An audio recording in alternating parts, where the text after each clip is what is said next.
مساء الخير عليكم، وكل سنة وانتم طيبين بمناسبة مولد النبي الشريف. أنا دينا المصري اللي نزلت النهاردة البوست وقلت فيه على موضوع الأذان اللي اتمنع تحت بيتي. قلت إن أنا رافضة القرار ده. يعني إيه أذان يتمنع تحت بيتي وما اسمعهوش؟ والله أنا حرة في رأيي، أنا حرة في رأيي. أنا واحدة ساكنة في حي الأشجار زي ما قلت قبل كده في البوست، ساكنة بيتي جنب الجامع عدل. البيت ده بتاعي بقاله 8 سنين، 8 سنين وانا في البيت ده بسمع الاذان، ويمكن دي احلى حاجه بسمعها في بيتي. تمام. زي ما بسمع الاذان، زي ما بسمع برضو في حفلات بتحصل تحت البيت، في كل مناسبه، سواء في عيد ولا في رمضان ولا في اي مناسبه عاديه طبيعيه. تمام. بيحصل فيه حفلات تحت، وبيحصل فيه تجمعات ومسرح وبند وكمانجا عود، طبلة، دي جي، دبدوبة باندا دي ساعات بتيجي كده يعملوا شو بيها بتاع. كل الحاجات دي بتحصل وبتزعجنا. ده الازعاج. ما بعرفش انام مثلا، ما بعرفش انام، ما بعرفش اذاكر، ما بعرفش اعمل اي حاجة. بس بعديها بقول معلش يا بت، خليهم يتبسطوا، خليهم يتبسطوا، هم مش بيتبسطوا كل يوم. لكن احنا بنعدي الازعاج ده، هو ده الازعاج. نيجي بقى عند الاذان وحد يعمل شكوى في اذان ربنا ويقول اصله بيزعجني، اصله عامل لي ازعاج، وطوا الصوت شويه، اصل في ناس مريضه. هي الناس المريضه ما بتفتكرش ان هي مريضه غير لما بتسمع اذان ربنا في الخمس دقايق دول. الناس المريضه دي بتنسى بقى ان هي مريضه وبتخف فجاه لما بيبقى في حفلات وشو وخبط بقى ودوشه وصداع واغاني ودي جي وحمو بيكا والجو اللي بتخف فجاه، بتخف بتجيلها الفوقه. لكن عند اذان ربنا بيجيلها الازعاج، بتتعب فجاه، بتمرض فجاه. تمام. بالصدفه البحته سالت انا ليه بطلت اسمع صوت اذان ربنا وانا جنب البيت بتاعي جامع؟ ليه بطلت اسمع صوت الاذان؟ تمام. اتقال لي، عرفت من السكان، من احد السكان، ان الجامع اتفصلت فيه المكبرات وشغاله فيه مكبر واحد بس، وشالوا كل الباقي والسماعات. تمام. عشان كده ما بيتسمعش الاذان. طب ليه يا جماعه؟ اصل في شكاوي جات، ناس مريضه وبيزعجهم الصوت ومش عارف ايه، والصوت عالي والكلام من ده. فلما الشكاوي دي جت هم فصلوا السماعات كلها وخلوا صوت الاذان مش موجود، لدرجه ان هو ما بيسمعش، والله حرفيا ما بيسمعش. طبعا بصوا، انا لا محجبه، تمام، ولا انا حد ملتزم دينيا وحد مش عارف ايه والكلام ده كله. انا واحده عاديه جدا، عايشه حياتي عادي جدا بطبيعتي وبحريتي. اللي انا بشوفه بقتنع بيه بعمله، اللي انا بحسه بصدقه بعمله وبس. تمام. آه مع العلم ان انا مقتنعه جدا ان الحجاب فريضه، وكل حاجات الشعائر الدينيه دي كلها انا مقتنعه بيها جدا. تمام. ومصدقه عليها. اصل في ناس بتقولك اللي عايز يصلي ويصلي في اي حته من غير اذان ومن غير مش عارف ايه، مش لازم صوت ازعاج. تمام. تمام، انا معاكم جدا. اللي عايز يصلي فعلا بيصلي في اي حته ومش لازم يسمع صوت الاذان. لكن يا جماعه، يا متعلمين، يا محترمين، الاذان اتعمل لتوعيه حد عاصي، حد زي مثلا يا سيدي، حد مش ما لبست الطرحه لسه، حد لسه مش قريب من ربنا قوي، حد لسه بعيد عن دينه يعتبر. تمام. يفوقوا في وقت من الاوقات، قلبه يوجعه، ضميره يأنبه في لحظه من اللحظات وهو بيسمع صوت الاذان، فيرجع لبيته، يرجع لبيت ربه، فيفوق. تمام. فالاذان تتعمل لتوعيه الناس والاتعاظ وبس، للعظه، للعظه. يعني عشان نتعظ واحنا بنسمع الاذان كده. في وقت من الاوقات ساعات بيجي لنا وقت بنقول يا رب، بنقول يا رب واحنا بنسمع الاذان ده انت حاسس بيا، فبنرجع له. الاذان ده لرد العاصي مش لتنبيه الصلاة. تمام؟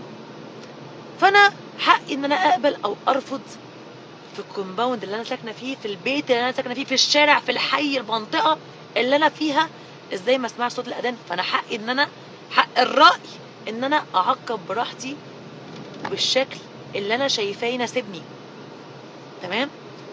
فقلت كالاتي: انا الاداره اللي وافقت على القرار ده اداره فاشله. تمام؟ واللي سعى في انه يوصل قرار زي ده انه يتصدق عليه ويتمنع صوت ربنا من السمع، برضو ناس فاشلة. الكلام ده ما عجبش ناس كتيرة جدا من اخواتنا المسيحيين ومن المسلمين نفسهم. في ناس مسلمة دخلت وعلقت على المنشور وقالت ان هو فعلا ازعاج.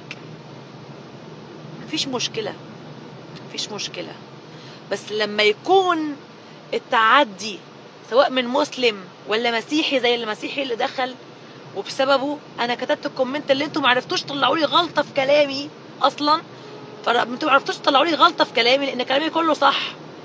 اوكي؟ فرحتوا تعملوا ايه بقى؟ تصطادوا الاخطاء في الكومنتات. ما دورتوش وانا بشتم. تمام؟ انا قلت لواحد بيقول لي نصا، تمام، في البوست، والبوست عندكم، لان هو قال لي حرفيا الاذان ده انا ليه اصحى من النومي انا ولا ابني مفزوع على صوت جعير حمار؟ يعني ايه يتقال على المؤذن انه بيجعر وانه صوت حمار؟ فطبيعي انا واحده عندي دم وعندي غيره، هغير على ديني، هغير على شرفي، هغير على نفسي، هغير. يعني ايه؟ يعني ايه؟ هو ايه ده؟ انت بتقول ايه؟ هو مين ده اللي صوته حمار ومين ده اللي صوته جعير ومين ده اللي ازعاج؟ انت مين اصلا؟ فلما انا رديت الرد اللي ما عجبكوش ده، رديت بناء على تعليقه هو، تعليقه المستفز. لكن ازاي انتوا بقى عملتوا نفسكم مش شايفين كلامه، رحتوا ماسكين في الغلطة وافتكرتوني ان انا بعمم. انا ما بعممش. انا 3/4 اصدقائي مسيحيين ومن اديان تانية. تمام؟ والله والله والله، وبحبهم جدا وبيحبوني جدا. واصدقائي المسلمين عارفين ان انا بحب دول اكتر منهم، اكتر. انتوا متخيلين؟ تمام؟ انا 3/4 صحابي اصلا مسيحيين، وبدخل بيوتهم اكتر ما بدخل بيتي، وبيدخلوا بيتي اكتر ما بيدخلوا بيوتهم. تمام؟ فانا ما عممتش، انا كلامي كان واضح لانسان ما يمثلش غير نفسه. تمام؟ فهو تهجم عليا واخطأ في حقي وحق ديني وحق راجل مش موجود اصلا. تمام؟ وذكروا باقذر الالفاظ، وذكروا باشياء مشينه. تمام؟ فانا غيرت، دمي فار، ما قبلتش الاهانه. يمكن يكون اندفعت في تعليقي، ممكن اكون اندفعت، لكن انا ما عممتش. فما تاخدوش الكلام انتوا في سياق انتوا عايزين تسوقوه فيه. اوكي؟ واللي عارفني كويس عارف ان انا لو قلت حاجه بقول انا قلتها. تمام؟ لان انا ما بعملش حاجه غلط الحمد لله. اوكي؟ انا ما عممتش ومش هينفع ان انا اعمم لان انا بحبكم اصلا، و3/4 صحابي زي ما قلت لكم منكم. هعمم ليه؟ انا هعمم ليه؟ انما الكلام كان واضح في الكومنتات ان انا بيحصل هجوم وشتايم وسب وقصف عليا عشان قلت كلمتين بعبر فيهم عن رأيي. انا حرة في رأيي، بتكلم في ديني. انت كمسيحي داخل عندنا بتتكلم ليه؟ انا بتكلم في حاجة تخص ديني، انا في حاجة مضايقاني حصلت في ديني انا كمسلمة. انت كمسيحي داخل في بوست عندي بتكلم فيه في الدين بتاعي، بتهجم عليا ليه؟ وبتتكلم اصلا بناء على اي اساس؟ انا ما جيتش جنبك ولا جبت سيرتك اصلا. اوكي، ادي حاجه. فانا قاعده في امان الله رايحه اصور الحلقه، نزلت البوست عادي ومش في دماغي حاجه، عادي بوست عبرت فيه عن غضبي وقلت اللي جوايا، والباقي عند ربنا. تمام. فجأة لقيت ان الدنيا اتقلبت، وفجأة طلعت ترند. انا عارفة ان انا لو كحيت كحة عندي هنا على الصفحة بطير، يعني بطلع. انا طلعت كتير اكتر ما يعني ما بقول سلام عليكم. تمام. وانا ما بسعاش في ترندات، انتوا اللي بتجيبوا الترند لحد رجلي عشان انتوا عالم تافهة. تمام. فانا ما تسيبوا اللي يتكلم، تسيبوا اللي يقول رأيه يقول رأيه. وانا جيت جنبيكوا عملت لكم حاجه؟ انا ما دام ما غلطتش في حقك انت ما تتكلمش. بتتهكم عليا باي اساس؟ على اي اساس؟ وانت تعاقب على اي اساس اصلا؟ مش عاجبك الكلام انفولو بابا، مش عاجبك الكلام بلوك، ما تشوفنيش اصلا. اوكي. ففجأة لقيت الدنيا قامت، ياما قامت، و والقناه بصوا، موضوع ان وقفي من القناه ده، انتوا فاكرين ان وقفي من القناه ده مزعلني؟ اقسم بديني والطريق اللي ماشيه عليه ده، والله والله والله انا اصلا كنت قربت امشي، ان السيزون بتاعي بينتهي خلاص. تمام. وكنت اخده بيني وبين نفسي ده، قلت هاخد اجازه شهر. تمام. وبعدين ارجع افكر ان انا انشغل تاني وارجع القناه. والله كان فاضل لي 3 حلقات بالحرف، 3 حلقات وهأجز، اخد الاجازه اللي انا مستنياها والله العظيم. تمام. ف الموضوع ده لما حصل، لان القناه ناس محترمه وفيهم اصدقائي وناس ما شافوش مني الا كل خير، وانا ما شفتش منهم الا كل احترام وكل خير. تمام. فكانوا متضايقين ومش عارفين الدنيا مقلوبه عليا ليه. هما مش عارفين الدنيا مقلوبه عليا ليه ومتضايقين عشاني. تمام. فلما قالوا لي على ان هم محطوطين في موقف وحش ولازم ينزل قرار الوقف وبتاع، وان هم لازم يوقفوني، قلت لهم شوفوا شغلكم للاخر، اعملوا حبايبي اللي انتوا عايزينه وشايفينه صح، انا معاكم، ده حقكم، اضمنوا حقكم واعملوا الصح واحموا نفسكم، ما عادش اي مشكله فيه، ومش هزعل ومش هتضايق، انتوا صح اتعاملوا. تمام. فعشان كده لما نزل قرار الوقف انا اصلا كنت عارفه بيه قبليها وما زعلتش.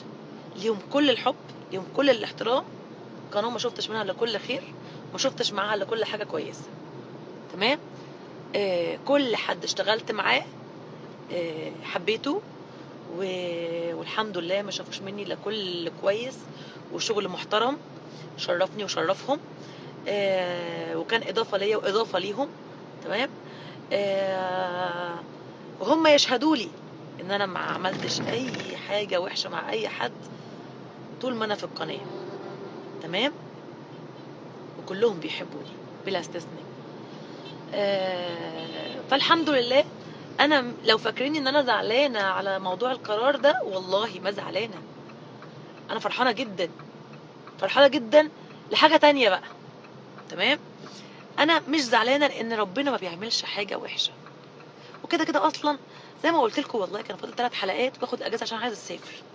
اوكي، عايز اسافر اتفسح بقى. انا الصيف خلص وما شفتش اي ميه ولا شفت اي بحر ولا حاجه، وانا مش محجبه زي ما انتم شايفين كده وعايزه اروح بلبط. اوكي. فده بالنسبه للبرنامج. وبالنسبه للبوست، كده انا وضحت البوست ووضحت الوقف لما نزل انا كان رد فعلي ايه وقابلته ازاي وجه ازاي. اوكي. تالت حاجه،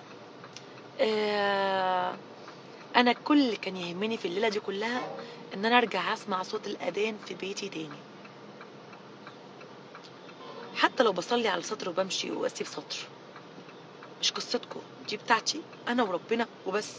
لكن انا من حقي في كل وقت بصلي ما بصليش اسمع صوت الاذان. تمام. فالحاجة اللي بسطتني هقولها لكم دلوقتي. بعد ما خلصت شغلي وبتاع ومشيت، وما صورتش الحلقة طبعا بسبب الهرج اللي حصل ده، وعلى قلبي زي العسل، وحمدت ربنا وشكرته، لان انا خارجة رافعة راسي، والله العظيم خارجة رافعة راسي، والناس كلها بتدعي لي بلا استثناء. اوكي، ما عدا اللي انا وانتوا فاهمين هما في الكومنتات بيعملوا ايه يعني. كلمتني بقى ايه اداره الكومباوند نفسه، فبيتواصلوا معايا، فطلبوا مني ان هم ايه يقعدوا يشربوا حاجه معايا او يكلموني او يشوفوني وش لوش كده ايه، ونقعد نتكلم. طب خير، في ايه؟ احنا يا فندم عايزين نقعد مع حضرتك نتكلم معاكي شويه وبتاع. لا، اتكلم هنا في التليفون. فكلمني على الواتساب. اوكي، فكان الكلام كالاتي اللي انتوا هتشوفوه على الواتساب ده.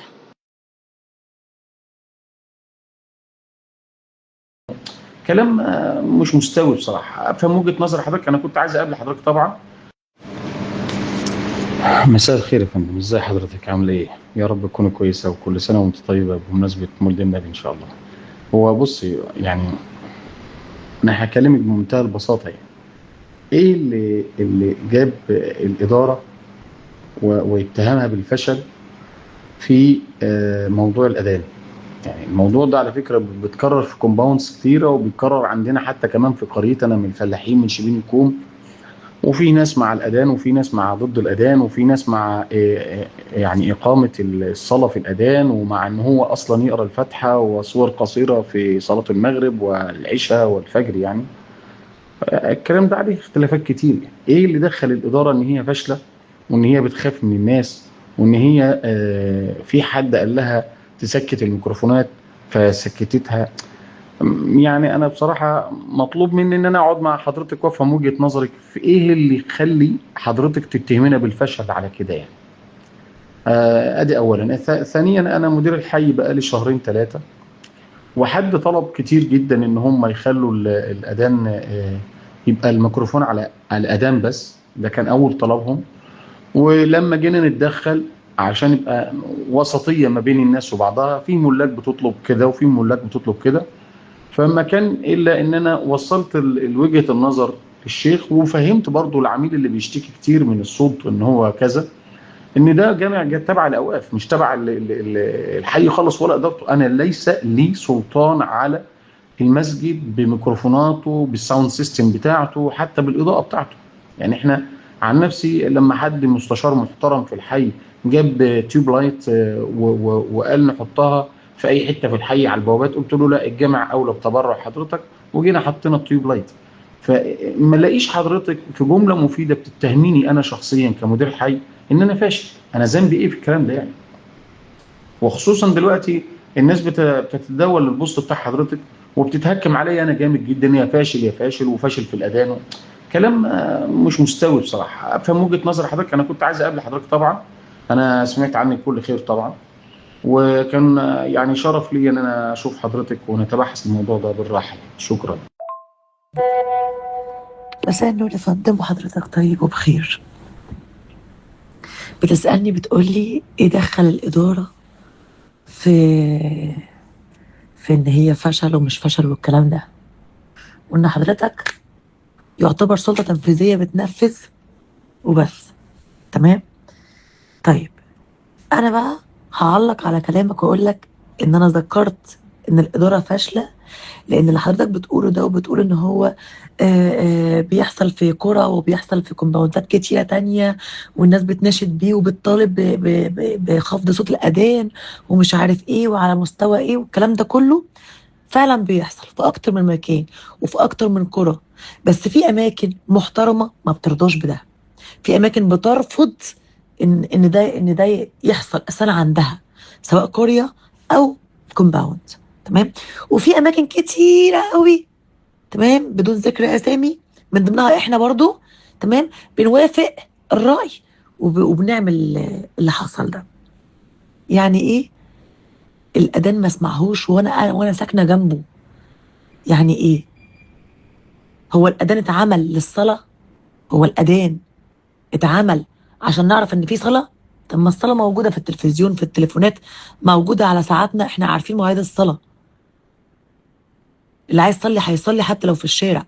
انما الاذان ربنا جعله لتوعيه الناس، لصحيان ضميرهم، للي ما بيصليش يصلي، للي بيعمل حاجه غلط يفوق، اللي بعيد عن ربنا ضميره يوجعه في مره كده، في لحظه من اللحظات وهو بيسمع الاذان قلبه يوجعه فيروح لبيته.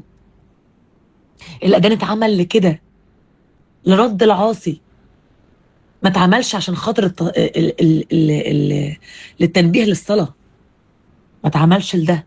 فلما انا ابقى قاعده في بلكونتي بص على الجامع ما اسمعش صوت الاذان، ما بسمعهوش تماما، ازاي يعني؟ مع ان الاول كانت احلى حاجه بسمعها ان انا جنب الاذان، كنت بسمع تكبيرات العيد، كنت بسمع، يعني يمكن انا ما ركزتش في الكلام ده لان انا العيد اللي فات ما سمعتش تكبيرات، انا فضلت قاعده في البلكونه. ماما تقول لي التكبيرات فين يا بنتي؟ قلت لها هتشتغل دلوقتي، هتشتغل دلوقتي، مفيش تكبيرات، مفيش حاجه، والصوت مفيش. استغربت وما حطيتش في دماغي، قلت ما اعرفش، قلت يمكن احنا آه، آه، موجودين متاخر او حاجه زي كده، بتبداوا متاخر مثلا، ما انا مش موجوده على طول. فلا ما ركزتش، بالصدفه البحته بسال، عرفت ان حصل واحد اتنين تلاته والميكروفونات اتشالت والمسمعات اتشالت، وميكروفون واحد بس وسماعه واحده اللي موجوده، عشان كده الصوت ما بيتسمعش. تمام. فلو حضرتك هتذكر لي كومباوندات بتوافق وكومباوندات بيتعرض عليها ان الصوت ينخفض والكلام ده كله وبيعملوه ان ده شيء عادي، ده مش شيء عادي، ده شيء مرفوض. ولو حد بيوافق على الرفض ده فده شيء غلط. انا معاك ان ده بيحصل، بس مش معنى ان ده بيحصل وده شائع يبقى ده صح. احنا بقينا في زمن الصح غلط والغلط صح، وده مش صح. فلما انا بشاور على الغلط بقول ان ده غلط يبقى انا صح. لما اشاور على العيب واقول ان هنا في عيب ابقى انا صح. لما اقول ان هنا اداره فاشله عشان وافقت على قرار فاشل زي ده ابقى انا برضو صح، مع احترامي الكامل لحضرتك. وانا متاكده ان اللي عرض فكره الخفض الصوت ده ما كانش حد مسيحي، مفيش مسيحي يجرؤ على ان هو يخفض الصوت بتاع الاذان ولا يقول مثلا الصوت بيزعجني ولا. انا متاكده ان جاي من حد مسلم هو اللي طلب الطلب ده، طلب الرخيص ده. فانا حقي ان انا ارفض القرار ده، انا مش عاجبني القرار ده، رفضته وشاورت عليه بانه غلط، وقلت مفيش صوت يعلى فوق صوت الاذان. ده احنا لو في ايه، ده احنا لو بنتكلم قاعدين بنتكلم وصوت الاذان اشتغل بنسكت. صوت الاذان بقى ازعاج، والحفلات اللي بتعملوها تحت في السنتر دي عاديه، والمسرح اللي بيحصل ده عادي، وسوق الجمعه اللي بتعملوه من تحت البيت ده عادي، والدي جي اللي بيحصل من الكوافيرات واللي بيحصل لحد ما بعرفش انام اساسا من صوت الدي جي ده عادي، ده ما بيعملش ازعاج. الحفلات اللي بتحصل تحت دي ما بتعملش ازعاج، والباندا اللي بتيجي والقرد اللي بيجي والكلام ده كله، كل الهبل ده ما بيعملش ازعاج. والاذان في العشر دقايق اللي بيقولهم دول ده اللي بيعمل ازعاج، ده اللي بيعمل ازعاج. انما هتقول لي شخصيا ومش شخصيا، انا ما تهكمتش على حضرتك شخصيا لان انا ما اعرفكش شخصيا اصلا. انا تهكمت على الاداره بالكامل اللي وافقت على قرارك ده. اكيد قرار حضرتك ده مش من دماغك، واكيد قرار حضرتك ده ما بتوثقش عليه بنفسك لوحدك، في موافقات تانية بناء عليها بتاخد الموافقه. فالاداره كلها بالنسبه لي اداره فاشله ان هي توافق على قرار زي ده ضد دينها وضد اسلامها وضد مبادئها وضد اخلاقها وضد كل حاجه، ضد كل حاجه يتوافق عليه عشان ازعاج، عشان حد بيشتكي من ازعاج. ازعاج، الاذان بقى ازعاج. طيب انا سبت حضرتك تفترضي فرضيه وانت مشيت وراها. اولا انا في الفويس اللي انا بعته لك لو قلت لك ان احنا وافقنا او رفضنا خالص، انا بقول لك هيستوري في الكومباوند هنا ان في ناس كانت رافضه وفي ناس مؤيده وفي ناس بتقول طب نوطي الفوليوم شويه، وفي ناس اشتكت ان الميكروفون في البلكونه بتاعتها. انا لا قلت لك احنا وافقنا ولا قلت لك احنا معارضين. لا، لما حضرتك تقولي في اداره فاشله، انا الاداره، انا كاشرف قاسم كمدير الحي، انا بمثل الاداره فعلا. فانا لن اسمح وانا انا معتقد ان هي جت زله لسان منك، يعني انا متاكد يعني، لان انا فهمتك ان الجامع تبع الاوقاف. الجامع انا ماليش سلطان عليه. الجامع انا كبيري جدا ادخل اصلي زي اي حد واخرج زي اي حد. حاجه باظت فيه الصيانه تبع الاوقاف بتيجي تصلحه، مش عارف ايه وهكذا. لما حضرتك في زله لسان او عفويه في كتابه تكتبي ان احنا اداره فاشله، لا احنا مش اداره فاشله نهائي، وانا بعترض طبعا وبتحفظ على الكلام ده. وايا كان شخصي، لا انت ما تقصدنيش ولا تعرفيني طبعا، ما انا عارف، وانا نفسي انول الشرف معرفتك طبعا يعني. لان انا سمعت عن حضرتك كتير، فكنت عايز اشوف الشخصيه يعني الجميله اللي انا عايز اتعرف عليها دي. بس حته ان ينقال اداره فاشله، لا انا اداره فاشله. انت لما تقولي كده انا الاداره تقصديني انا، وتقصدي كل الناس اللي شغاله معايا، وتقصدي شركتنا كامله. فلا محتاجه حضرتك مراجعه في الكلام ده. وبقول لحضرتك لتاني مره، انا كنت بحاول اوفق الاوضاع ما بين اللي بيريدوا الصوت والناس اللي ما بتردش الصوت او مش عايزاه يزعجهم. فحضرتك دخلتنا في قصه تانيه خالص، ما لا الموضوع ما فيهوش مسيحيين ولا الكلام ده خالص خالص. بالعكس زي ما انت قلت كده، لا يجب حد مسيحي يعلق على اذان صوت او غيره. انما حضرتك تقولي في جمله مفيده ان احنا فشله، يعني انا اربأ بيكي بشياكتك ودبلوماسيتك في الكلام، لان حضرتك مذيعه كبيره ومعروفه يعني، ان انت تتهمينا بالفشل. وجابت لنا ايذاء نفسي جامد جدا احنا كاداره في وسط الناس كلها، لان ده تخطى حدود الكومباوند يعني. وناس كتيره بتكلمني من ناس تانية ومن نفس الفيلد، بتقول لي ايه الدنيا مقلوبه عليكم بقى، انتوا بالسرعه كده الناس قالت عليكم فاشله؟ ينفع كده دي؟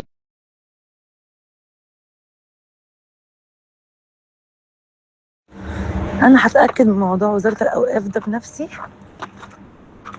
ولو لقيت ان مفيش اي حد اشر على القرار ده، ولا في اي حد ليه يد في الموافقه حتى على قراره ده، هتلاقيني بنزل لكم اعتذار رسمي مني.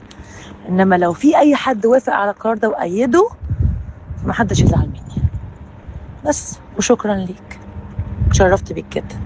وبعد ما انتوا سمعتوا ردي على الراجل المحترم ده، كنت بجيب حاجات من تحت البيت انا، فبالصدفة وانا طالعه البيت بقى خلاص سمعت صوت الاذان، وانا كان بقالي كتير ما سمعت صوت الاذان اصلا، ففرحت. فوانا فرحانه كان في حد جاري شغال تحت، فبيقول لي ايه ده، انا بقالي كتير ما سمعت صوت الاذان، ربنا يبارك لك. انا ما صدقتش، لان انا ما كنتش فاكره ان الموضوع هيوصل يعني صداه كده، والاذان هيشتغل على طول بالسرعه دي. ففرحت، دي حاجه فرحتني وغطت على كل العك اللي شفته على مدار اليوم بصراحه. اوكي، اما بقى نرجع لموضوعنا الاساسي، انما انا ممكن اعتذر عن ان انا اندفعت ورديت الغلط بالغلط لواحد شتمني وتهكم عليا في بدء الامر. اوكي، حد هو الاول تهجم عليا بالالفاظ، وتهجم على ديني بالالفاظ، وشتمني وشتم ديني، فكان ردي في الكومنت عليه رد فعل، فما تجوش تسيبوا الفعل وتحاسبوا رد الفعل. اوكي، فانا ما بعممش، المسلمين والمسيحيين طول عمرهم اخوات وفي ايد واحده وفي ظهر واحد، تمام. ودي معروفه قدام الدنيا كلها. اوكي، وطبعا انتوا عارفين ان انا اكتر واحده ماليش في السكه دي قوي، يعني ماليش فيها خالص، تمام.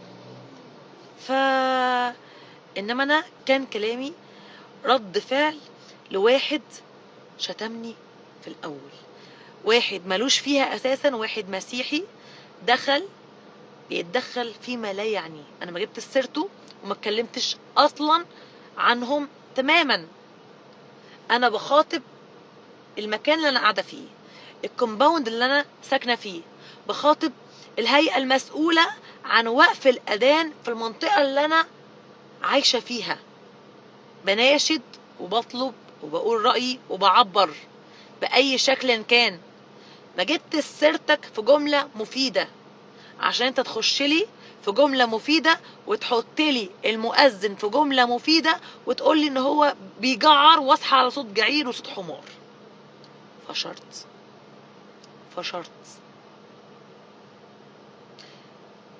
اخيرا وليس باخرا، المسلمين والمسيحيين اخوات، هيفضلوا اخوات، وانا ما عممتش غلطي على حد، وغلطي كان واضح، الغلط بالغلط.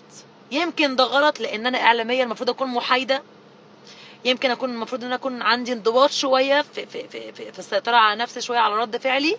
ممكن انتوا يكون معاكم حق في ده، ولكن برضو احقاقا للحق انا ما غلطتش في حد بعينه. انا ما عممتش ولا قلت كل المسيحيين ولا قلت كل مش عارف ايه. الشخص اللي شتمني وتهجم عليا غلطت فيه وتهجمت عليه، صح غلط هو ده اللي حصل، لكن انا ما عممتش وعمري ما ينفع ان انا اعمم. اوكي. اخيرا بقى وليس باخرا، انا بشكر الظروف اللي خلت ناس في ظهري تظهر حلوة قوي، نظيفة جميلة، تدافع عني باستماتة وتقول لي احنا في ظهرك واحنا بنحبك وانتي جدعة وبرافو عليكي وبنت ابوكي وشرفتينا وبلا بلا بلا بلا، كلام كتير قوي حلو يذكر ويشكروا عليه. فانا كده وضحت البوست نزل بناء على ايه، وكل اللي حصل فيه دار ازاي، وبعد البوست ايه اللي حصل معايا في الكومباوند، وبعد الكومباوند ايه اللي حصل معايا في القناة، وقرار الايقاف ده انا استقبلته ازاي. اوكي. اخيرا بقى وليس باخرا، لا صوت يعلو فوق صوت الاذان، شئت ام ابيت. سلام.